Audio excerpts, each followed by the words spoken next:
Hi hello வணக்கம் friends. இன்றைக்கி நாங்கள் சங்கரா மீன் குழம்பு வைக்க போகிறோம்.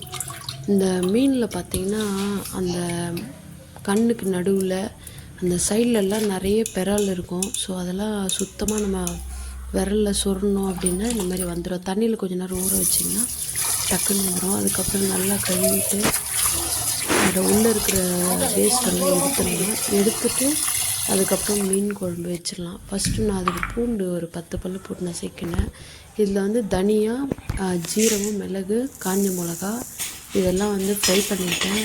கொஞ்சமாக எண்ணெய் விட்டு ஃப்ரை பண்ணிவிட்டு கூடவே வந்து ஒரு சின்ன கப்பு வெங்காயம், பூண்டு, தக்காளி இது வந்து அரைச்சி வச்ச மீன் குழம்பு. இது கொஞ்சம் கிராமத்து ஸ்டைலில் இருக்கும், நல்லாயிருக்கும். இதே நீங்கள் அம்மிக்கல்லில் வச்சு அரைச்சிங்கன்னா இன்னும் நல்லா டேஸ்ட்டாக இருக்கும். அது கூடவே வந்து ஒரு சின்ன தக்காளி அதையும் போட்டு நல்லா ஃப்ரை பண்ணிட்டோம் அப்படின்னா அது ஒரு கண்ணாடி பதம் வரும். அதுக்கப்புறமா நம்ம அதை ஒரு மிக்ஸி ஜாரில் போட்டு நான் அரைச்சிக்கிறேன். நீங்கள் அம்மிக்கல்லில் அரைச்சிங்கன்னா இன்னும் டேஸ்ட் நல்லாயிருக்கும். மறுபடியும் அதே பாத்திரத்தில் நம்ம எண்ணெய் விட்டு கடுகு, ஜீரகம், அதுக்கப்புறம் வெந்தயம் முக்கியமாக போடணும். ஏன்னா மீன் குழம்புக்குலாம் அதான் டேஸ்ட்டாக இருக்கும்.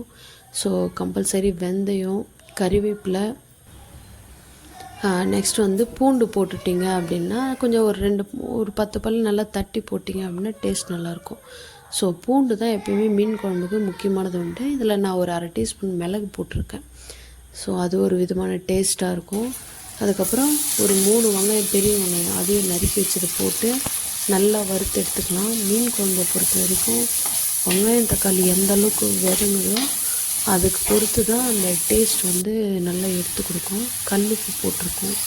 ஸோ போட்டுட்டு அது நல்லா கண்ணாடி மாதிரி வந்த பிறகு நம்ம தக்காளி போட்டு வதக்கலாம். அதுக்கு முன்னாடி இந்த வதக்கி வச்சது எல்லாத்தையும் அரைச்சி எடுத்துக்கிறேன், ஒரு பேஸ்ட் மாதிரி. ஓரளவு கொரகொரப்பாக அரைச்சா போதும். அதுக்கப்புறம் வெட்டி வச்ச தக்காளி அதையும் போட்டு நல்லா வதக்கிக்கலாம்.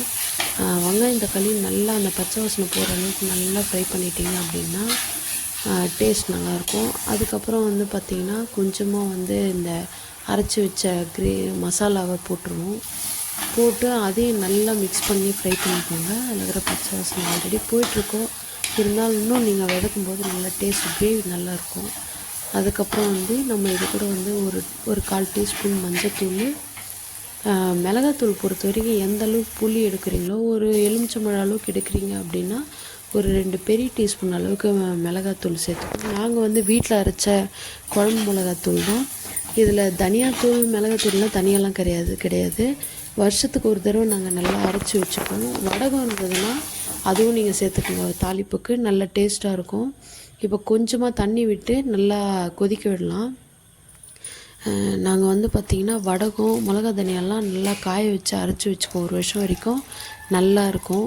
இப்போ வந்து புளி கொஞ்சம் ஊற வச்சுருந்தா அதையும் கரைச்சி ஊற்றிடலாம். நல்லா வடிகட்டிட்டு குழம்பு நல்லா கொதிக்கணும். கொதிக்கும்போது உப்பாக நமக்கு எவ்வளோ தேவைப்படுதோ அதெல்லாம் போட்டு நம்ம கொதிக்க விட்டோம் அப்படின்னா கடைசியாக வந்து கொதி திக்னஸ் ஆகிடுச்சுன்னா இப்போ நம்ம மீன் போட்டுக்கலாம்.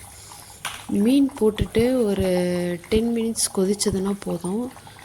இந்த மண் சட்டியில் செய்கிறதுனால பார்த்திங்கன்னா அடுப்பு ஆஃப் பண்ண பிறகு கூட கொஞ்சம் நேரம் கொதிக்கும். அதான் ஒரு ஹைலைட்டு. இது கூட வந்து கொத்தமல்லி கொஞ்சம் தூவிக்கலாம், டேஸ்ட் எடுத்து இருக்கும். இப்போ பாருங்கள், நான் வந்து கொதிச்சிடுச்சு மீன் குழம்பு. நம்ம அடுப்பை ஆஃப் பண்ணியும் அது பாட்டுன்னு கொஞ்சம் நேரம் கொதிக்குது பாருங்கள். ஸோ அதுதான் மண் சட்டியில் இருக்கும்போது டேஸ்ட் நல்லாயிருக்கும். இப்போ நாங்கள் வந்து சாப்பாடு ஒரு 2 கரண்டி வச்சுக்கிட்டேன். அது கூட இந்த மீன் குழம்பு நான் வச்சு ஒரு 1 ஹவருக்கு அப்புறமா தான் எடுத்து ஊற்றுறேன். அந்த அளவுக்கு நல்லா ஊறிடும். ஊறின பிறகு சாப்பிட்டிங்கன்னா டேஸ்ட்டாக இருக்கும். மதியம் சாப்பிட்றதுக்கு ஒரு 11 மணிக்கெலாம் வச்சிட்டிங்கன்னா டேஸ்ட் நல்லா எடுத்து கொடுக்கும். அதுக்கப்புறம் இது கூட அதே சங்கரா மீனை நான் ஃப்ரை பண்ணி வச்சுருந்தேன். இந்த ரெசிபி வேணுமா நான் அப்புறமா உங்களுக்கு போஸ்ட் பண்ணுறேன். தேங்க்யூ. வீடியோ பிடிச்சிருந்தால் லைக் பண்ணுங்கள், ஷேர் பண்ணுங்கள். தேங்க்யூ.